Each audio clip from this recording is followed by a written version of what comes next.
आप तमाम को अस्सलाम वालेकुम।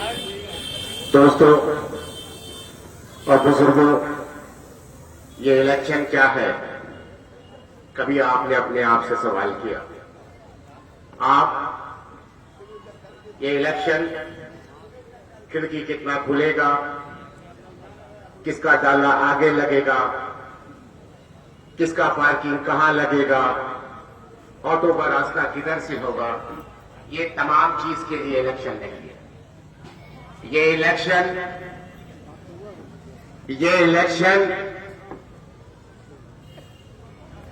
कश्मीर से कन्याकुमारी तक, ये इलेक्शन कश्मीर से कन्याकुमारी तक एक कानून नासिब होने वाला इलेक्शन है। बात पे गौर करिएगा। मैं राजा बाजार में कह रहा हूं और राजा बाजार के ईमानदार लोग हूं, इंसाफ करना। इंसाफ इसलिए बोल रहा हूं, हम ईमान रखने वाले लोग हैं। हमारा यकीन पसीना सूखने से पहले हम इम्तिहान दे देते हैं। यही हमारा यकीन है। क्या आप इस बात पे हक है?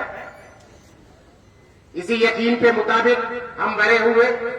तो ये इलेक्शन कश्मीर से कन्याकुमारी तक क्या कानून बनेगा, इस पे क्या नासिब होगा, किसके आपके बच्चे कौन से स्कूल में पढ़ेंगे, आपका क्या एजेंडा सेट होगा, आप कौन से मजहब के हैं, आपके पड़ोसी अगर हिंदू है, मुसलमान, ये तमाम सेकुलर, तमाम को जोड़ के अगर एक वर्ड बोलिएगा जिसे सेकुलर कहते हैं, ये तमाम को जोड़ते हुए एक इलेक्शन है।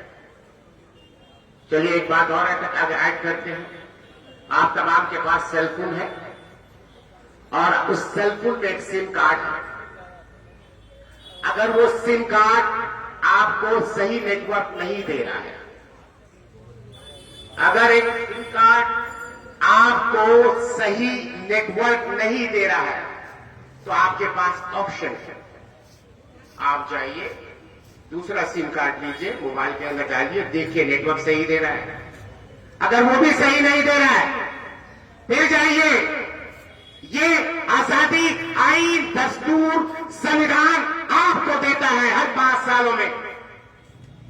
फिर जाइए, बताइए, फिर लगाइए, नेटवर्क सही दे रहा है, कंटिन्यू कर लीजिए। मोटी मोटी अल्फाज में आपको मैंने इलेक्शन के माने बताया, मगर आपको जागना होगा। मैं राजा बाजार में ये बात कर रहा हूं और क़यादत मेरी छोटी बहन शाइना जावेद साहिबा का है।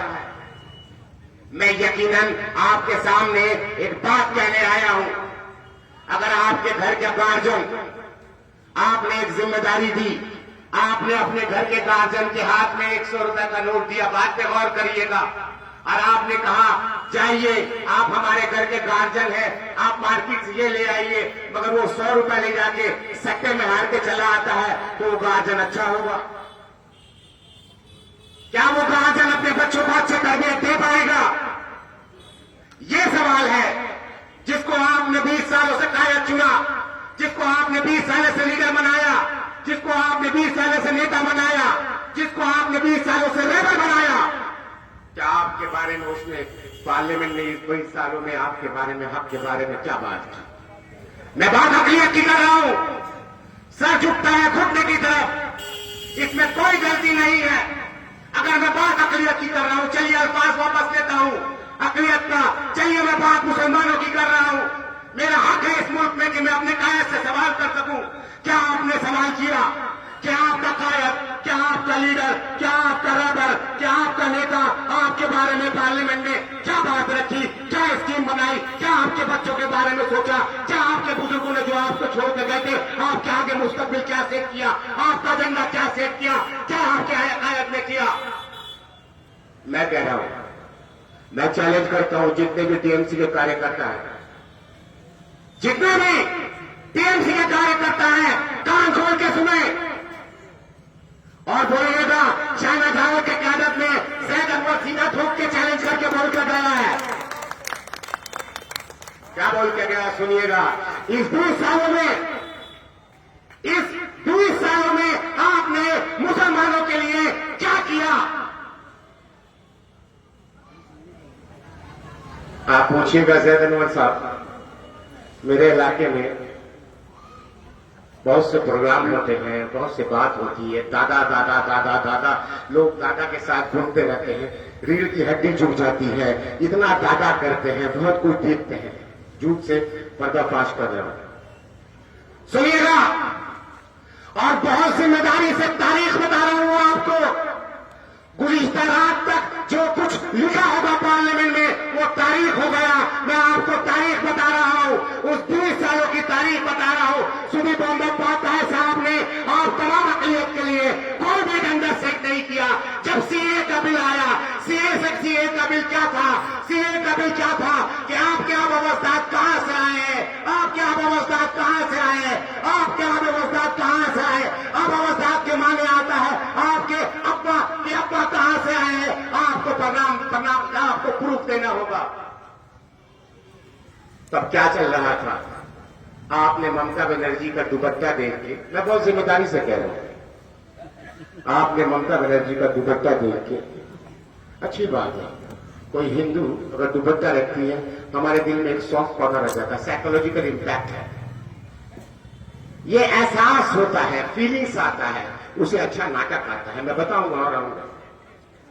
आप उनका दुपट्टा देख के, आप उनको मुसल्ले पे हमारे इमाम के साथ खड़े होकर देख के, आप उनको रमजान के अफ्तार खोलते हुए देख के, आप तमाम सोचते हैं कि मसीहा है, मुसलमानों की लीडर है, मगर सच क्या है देखिएगा।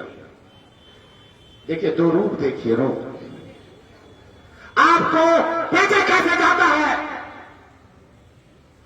आपकी ताकत जो संविधान देता है, जो भीमराव अम्बेडकर ने लिखा है, भीमराव अम्बेडकर ने आपको एक ताकत दिया, गांधी ने एक ताकत दिया, नेहरू ने एक सोच दिया, मौलाना आजाद ने खून पसीना दिया। वो ताकत जो वोट के शक्ल में आपके पास है, आप 5 साल में एक आदमी को कायद बनाते हैं जिसका नाम सुदीप बंदोपाध्याय है। जब मौका आता है पार्लियामेंट में बात करने का, वो आपको बेच के आता है, वो आपको बेच के आता है। आप पूछिएगा ज़ैद अनवर साहब बेच के कैसे आता है? हम कोई गुंडा थोड़ी पाले हैं कि जा मेरे लिए 14 बम मार के आ, नहीं कभी। हम पढ़े लिखे कौन है, हमें कौन चाहिए कहता है? हम पढ़े लिखे कौन, हम मिल जोड़ लेते हैं, दुपट्टा देख के, रोजा देख के, दाढ़ी देख के कि दाढ़ी वाले के बगल में खड़ी है, नमाजी के बगल में खड़ी है जो झूठ नहीं बोलेगी, ये मुसल्ला पाक है, वहां से खड़े होकर कहती है कि जो हमसे टकराएगा चूर चूर हो जाएगा। हम इमोशनली ब्लैकमेल होते हैं और अपना ताकत तमाम का तमाम जुड़ के एक ताकत बनता है जिसे मेंबर ऑफ पार्लियामेंट बनाते हैं। जब उस सिपाही को आप आगे भिजाते हैं, वो सिपाही का मौका आता है, उसके पास कोई चापा और छुरी और बम नहीं होता, उसके पास भी एक वोट बनता है, इतने लाखों लोगों का वोट बनता है। जब उसे वोट देने का टाइम आता है, वो छुप के वॉकआउट कर लेता है, जिसे कहते हैं कि पीठ दिखा के चला आता है और हम मुसलमानों को फिर मायूस कर देता है। और मुझे अफसोस होता है कि यही गली के भैया आपके पास फिर आते हैं, अरे दादा रहेगा, दादा रहेगा, दादा रहेगा ना तो गोश्त मिलेगा। ये किसकी बात है? चलिए इस भैया को माफ करता हूं, चलिए इन भैया को बेवकूफी है कि उनकी आमदनी इसी से है। मैं एक जिम्मेदार होते पे बैठे हुए लोगों की बात बता रहा हूं, जिनका जिक्र फशाना जावेद ने भी किया, फिराद हकीम साहब का, जिसे बॉबी कहते हैं, मगर अंग्रेजी में बॉबी को माने क्या आता है? बॉबी के माना आता है कांस्टेबल, जिसे उर्दू में कांस्टेबल को क्या बोलते हैं? चौकीदार। बॉबी के माना आता है कांस्टेबल, इंग्लिश का अल्फाज है बॉबी, ब्रिटिश इंग्लिश, उसमें से एक अल्फाज निकला बॉबी। बॉबी के माना आता है दरोगा, माजरा चाहता हूं, दरोगा। कांस्टेबल को दरोगा ही बोलते हैं ना जी। वो दरोगा ने क्या कहा? ममता बनर्जी का पैरवी कर रहा था, उसने कहा कि लाइएगा कांग्रेस को वोट दीजिएगा तो रास्ते पे नमाज नहीं पढ़ पाइएगा, लाइएगा तो गोश्त नहीं खा पाइएगा, लाइएगा अजान नहीं दे पाइएगा। मैं किससे बात कर रहा हूं? मैं किन लोगों से बात कर रहा हूं? क्या आप 10 साल पहले पैदा हुए? क्या आप 5 साल पहले पैदा हुए? आप माशाल्लाह बाशऊर लोग हैं, 60 साल उम्र है, बुजुर्ग है, कोई 75 साल उम्र है, कोई 40 साल उम्र है, कोई मेरा उम्र है, हम उम्र है, कोई शाइना का उम्र है। इन तमाम ने इनको पैदा होते हुए देखा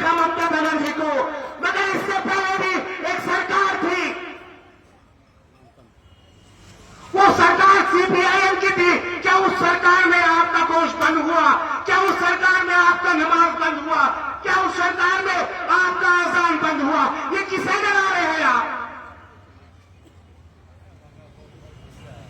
क्या चिंटू बासु के घर में सीबीआई पहुंची? क्या मुकदमे भट्टाचार्य के घर में सीबीआई पहुंची? मगर इनके घर में तमाम के तमाम, इनके घर में CBI, ED, CID, constable police, Bobby भी पहुंचा साइकिल चोरों में।